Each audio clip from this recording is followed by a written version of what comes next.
दोस्तों नमस्कार। आशा है कि आप अच्छे होंगे, आपका दिन खुशी से बीते। इसी के साथ हम इस वीडियो का शुभारंभ करते हैं। दोस्तों आज थोड़ी सी मैं हूँ एक लेखक विजय कुमार पाल। मेरी 10, 11, 12 किताब हैं कि 11, 12 भी अब लिख चुकी हैं, टाइपिंग है, यानी वो भी पब्लिश हो जाएंगी बहुत जल्दी। तो दोस्तों आज मैं बड़ी ये रील पील क्या क्या बना रहे हैं। कोई कहता है कि जाटों में इतनी ताकत है, कोई गडरियों में, कोई गुजरों में, कोई अहीरों में, कोई ब्राह्मणों में, कोई राजपूतों में, हर जाति के लोगों में बड़ी ताकत आ रही है। और कह रहे हैं हमारी तो बात ही निराली है। देखिए सबकी बात निराली है, क्योंकि हम सब एक जो हमारा एवोल्यूशन हुआ है, जिसके फलस्वरूप इंसान का जन्म हुआ, जो 2.5 लाख साल पहले हम आए, वो सब एक ही संतति, एक ही हमारी एक ही एसेंडेंट्स हैं, यानी कि हमारे पुरखे एक ही हैं। और हम सब जो चिंपैंजी, गिब्बन, गोरिल्ला, ओरंगटाउन और एक और है, चिंपैंजी, गिब्बन, गोरिल्ला, ओरंगटाउन, 4 ही हो गए। चारों के निकटवर्ती संबंधियों की हम औलाद हैं। इसलिए ये मत बोलो कि ये फलाने की छाती बड़ी छाती, किसी की छोटी छाती। हम सारे के सारे चिंपैंजी, ओरंगटाउन और गोरिल्ला, गिब्बन के नज़दीकी जो रिश्तेदार थे, जो टार्सियस थे, उन सब की हम औलादें हैं। एवोल्यूशन यही बताती है। तो ज़्यादा ये भड़कियाँ मत मारा करो, ये गाने वाने रील लिखने से बेवकूफ़ों में लोगों को बेवकूफ़ बना रहे हो। ये सब चलने वाला नहीं है। ये सब हमारी दिमाग की उपज है। सारे रिलीजन हमने बना लिए। कोई भी रिलीजन इंसानों द्वारा बनाया हुआ है। और अपने को बड़ा और छोटा करने की जो होड़ लग रही है, तो मेरी भी वही औकात है जो आपकी औकात है। किसी की औकात किसी से कोई बड़ी नहीं है। और मैं भी उन्हीं का वंशज हूँ जो चिंपैंजी, गिब्बन, गोरिल्ला और ओरंगटाउन के नज़दीकी रिश्तेदार थे। और आप भी उन्हीं के वंशज हो। जो ये कहते हैं हम तो उनके वंशज नहीं है। लोग कहते हैं कि 2 थ्योरी हैं। एक पंडित जी हमारे साथ घूमते हैं, 2 थ्योरी हैं।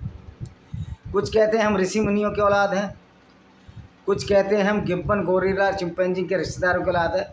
तो पंडित जी मैं आपको यही समझाना चाहता हूँ कि ये जो थ्योरी है ना, हम ऋषि मुनियों के औलाद हैं, 5000, 10,000 साल से पहले की थ्योरी नहीं है। क्योंकि जब 2.5 लाख वर्ष पूर्व हम जैसा मानव विकसित हो चुका था, तो इन्होंने ये गणना गढ़ी कि अच्छा काम करेंगे। और ये अच्छी बात है, ऋषि मुनियों के औलाद हैं, अच्छा है। लेकिन ऋषि मुनि भी उन्हीं की औलाद हैं। गिब्बन, गोरिल्ला, ओरंगटाउन, बबून और चिंपैंजी जो आज है, उनके नज़दीकी रिश्तेदारों की औलाद है। तो थ्योरी तो एक ही है कि इंसान उन्हीं की औलाद है और ऋषि मुनि उन्हीं। तो बहुत बात की चीज़ है। और ये गुरु गोविंद सिंह, ये सब जो नानक पंथ और फलाना पंथ, सनातन वैदिक धर्म, ये बहुत सारी तो बात की चीज़ है। सच्चाई है कि हम चिंपैंजी, गिब्बन, गोरिल्ला, ओरंगटाउन के रिश्तेदारों की औलाद है। तो फ़क्र से हाथ मिलाओ जाके चिंपैंजी से, किसी भी बरादरी तो हमने बनाई है, उससे ज़्यादा हमारी औकात नहीं है। तो दोस्तों आज हमारा जो मूल विषय है वो ये है कि अल्लाह से ज़्यादा समझदार मोसेस है, जिसको कि इस्लामिक जगत में मूसा कहा जाता है और जिसको कि ये अपना पैगंबर मानते हैं। अब इस्लाम के पास तो सारा माल उधार का माल है। ये उधार के निगाह पर झूमती हुई ये कौम है इस्लाम। क्योंकि जो मूसा था वो इस्लाम का मोसेस है।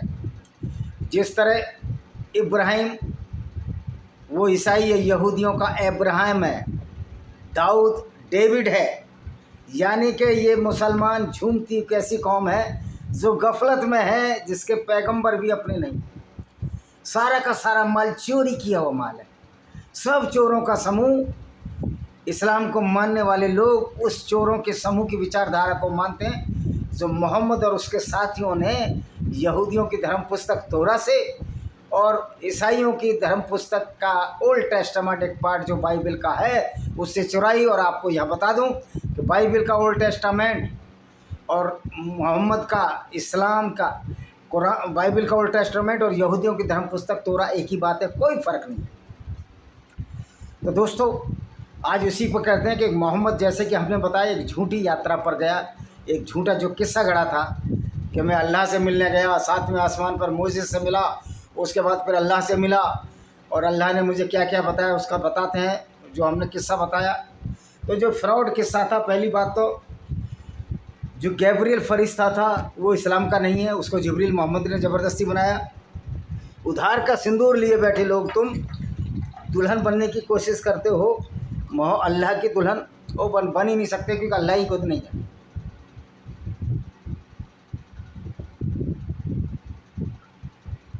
तुम्हारा तो क्रिएटर भी नहीं है, अल्लाह नाम का कोई प्राणी इस दुनिया में नहीं है, ये सब फैब्रिकेटेड है।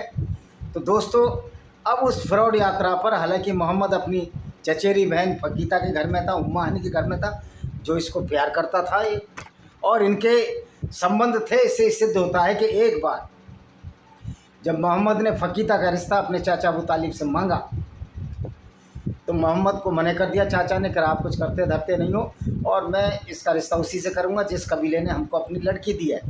तो उस कबीले का एक लड़का तो हुबैरा, जो यहूदी थे सारे लोग, उससे शादी कर दी। तो जब वो हुबैरा नजरन भाग गया मुसलमानों के डर से, तो मोहम्मद ने कहा कि आप मेरे से शादी कर लो। फकीता को फिर बोला, फकीता ने कहा नहीं, मेरे बच्चे बड़े हैं, 8 बच्चे हैं, छोटे हैं, जब पालन पोषण करूँगी बड़े हो जाएंगे, सोचा जाएगा। और फिर बाद में फकीता ने कुछ कहा, खुद कहा कि आप मेरे से मोहम्मद शादी कर लो। तो मोहम्मद ने कहा बहुत देर हो चुके, जबकि बहुत सारी औरतों से शादी कर चुका था। तो इसका मतलब इन दोनों के फिजिकल रिलेशन थे, मोहम्मद ने जिना किया था। और ये उस दिन उसी रात उसी के घर था जब ये कहता था कि मैं मेराज की यात्रा पर गया। अब मेराज यात्रा का जो झूठा किस्सा है दोस्तों, उसको झूठा किस्से को थोड़ी देर के लिए मान ले कि मोहम्मद सच बोल रहा था, थोड़ी देर के लिए मान लेते हैं, वैसे झूठ बोलता ही था। तो यहाँ पर अल्लाह जो कि 7वें आसमान से भी ऊपर रहता था, जिससे मोहम्मद मिलने गया, और मूसा जो कि मोजेस था ईसाई और यहूदियों का, तो मूसा अल्लाह से ज़्यादा समझदार था। हम यहाँ मोजेस को मूसा ही इंगित करेंगे कि हमारा उद्देश्य इस्लाम की सच्चाई को आपके सामने रखना है और ये साबित करना है कि इस तरह मोहम्मद लोगों को बेवकूफ़ बनाया करते थे और आज तक बनता चला आ रहे हैं लोग। तो जो मूसा था वो अल्लाह से समझदार क्यों था? अल्लाह से समझदार ये इसलिए था कि जब मोहम्मद अल्लाह से मिलने गया तो मूसा ने पूछा, तुमको कुछ आदेश दिया अल्लाह ने? मोहम्मद ने कहा, हाँ, मुझे 50 बार नमाज पढ़ने का आदेश दिया है। ये अल्लाह से मिलने के बाद 50 बार नमाज का आदेश आया। लेकिन मैं ये पूछना चाहता हूँ कि जब नमाज का आदेश मोहम्मद से अल्लाह के मिलने के बाद आया, तो मोहम्मद ने जो मेराज की यात्रा थी, जो घोड़े पर थी, उसने वहाँ बैतुल मुक़द्दस इज़राइल में जो मस्जिद बनी नहीं थी, बिना आदेश के नमाज कैसे पढ़ ली? और कैसे ये फरिश्ते मोजेज उसके साथ नमाज पढ़ने आ गए? जबकि मूसा तो खुद पूछ रहा है कि अल्लाह ने तुमको क्या आदेश दिया, यानी कि मूसा को भी पता नहीं था कि अल्लाह का आदेश क्या है। तो मोहम्मद ने कहा, हमको आदेश दिया है कि आप 50 वक्त की नमाज़ पढ़ो। अब देखिए कितना मूर्ख ही अल्लाह है। 24 घंटे का एक दिन होता है, दिन और रात होती है, और ये 50 नमाज पढ़ने के लिए बोलता है। एक नमाज में कम से कम रुकू करोगे, रुकोगे, सजदा करोगे, और उसके बाद तुम 1 रकात, 2 रकात, 48 रकात तो 5 नमाजों में अब पढ़नी पड़ती हैं। तो 50 में कितनी पढ़नी पड़ती हैं आप समझो? 50 में 250 रकात पढ़नी पड़ती। तो एक नमाज में कितना वक्त में, एक नमाज में आधा घंटा भी लगाते तो 25 घंटे चाहिए, जबकि 24 घंटे का दिन है। तो फिर 1 घंटा वो कहाँ से लाते? और क्या मुसलमान नमाज ही पढ़ता रहता? फिर काफ़िले कहाँ से लूटते? इनको तो टाइम ही नहीं मिलता। तो ये मोहम्मद ने एक कहानी फ्रॉड जड़ा था मूसा के नाम से। फिर मूसा ने पूछा, भाई 50 तो नमाज आप नहीं पढ़ सकते। ये मोहम्मद अपने दिमाग में कहानी गढ़ रहा है, मोसेस कुछ नहीं पूछ रहा, उसने जो कहानी गढ़ी उसके हिसाब से बता रहा हूँ। कह रहा 50 नमाज तो आप नहीं पढ़ सकते, 24 घंटे का दिन है। तो मोहम्मद को बोला, जा फिर अल्लाह से मिलने चला जा और नमाज कम करके ला। मोहम्मद फिर अल्लाह से मिलने गया, फिर 10 नमाज कम कर दी अल्लाह ने। कह रहा चलो 40 पढ़ लेना। मूसा ने बोला, ये भी तुम नहीं कर सकते, ये भी तुम्हारे बस की नहीं है। तो फिर वो अल्लाह के पास गया मोहम्मद। उस कुछ नहीं जा रहा था, वो दिमाग में जा रहा था अपने। फिर 30 कर दी। इस तरह 3 या 4 जब भेजा तो घटते घटते 5 पर बात आई।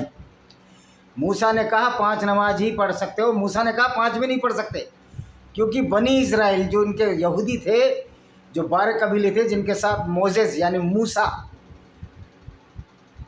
मिस्र से कनान देश में आकर बस गया था, जो जॉर्डन के आसपास है। ये भी एक मिथ है, आज तक कोई प्रमाण नहीं है कि कोई मोसेस नाम का कोई व्यक्ति होता है। ये भी एक फ्रॉड है। खैर, उस फ्रॉड कहानी के आधार पे तो कहानी आगे बढ़ानी है। जब इस्लाम का और कुरान का बेस ही फ्रॉड है तो फ्रॉड में ही चलो कहानी आगे बढ़ाते हैं। हम इसको चंदा मामा की कहानी समझ के, इसको जो बच्चों के लिए अच्छी होगी, पढ़ने के लिए अच्छी है, उसी के आधार पर हम चलते हैं। तो मोहम्मद से फिर मूसा ने बोला, जब 5 नमाज अता हो गई, कि भाई ये जो नमाज है 5 भी बहुत ज़्यादा है, क्योंकि तुम्हारी आईसाइट भी कमज़ोर है, तुम्हारे शरीर भी कमज़ोर है। अरब में वैसे से गर्मी बहुत पड़ती है, शरीर स्ट्रांग होते नहीं, खाने पीने का था नहीं। ये अरबी तो बहुत कमज़ोर हुआ करते थे। ये अल्लाह की बदौलत ताकतवर नहीं बने अरबी, ये तेल की बदौलत ताकतवर बने। और तेल भी एक गैर मुस्लिम ने, एक काफिर ने, जिनको ये दिन रात गाली देते हैं, उसने खोजा था।